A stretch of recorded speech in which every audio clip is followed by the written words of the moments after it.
So what's up everyone and welcome back to another tutorial. Today we're going to see a quick see-through how to use the new Google Sites.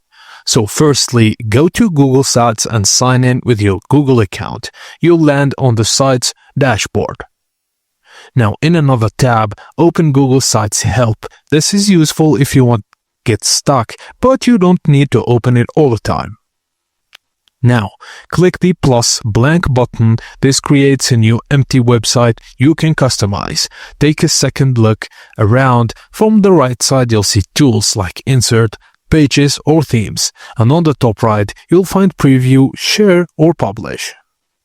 Just click Entitled Site in the top left corner and you type your site name. This is the name saved in Google Drive, so you can change it later. Now, on the right sidebar, click Themes. Pick one of the built-in themes that can adjust colors, font style.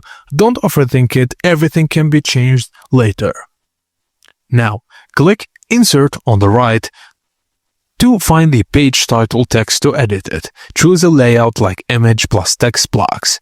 Click the plus icon inside the layout to add images, and you can add text by clicking inside the text boxes. You can upload images, use Google Drive, or search Google Images directly.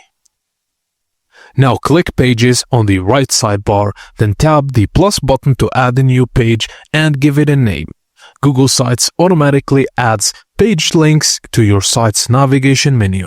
Now when ready, click Publish on the top right, choose a web address. Google will give you one for free.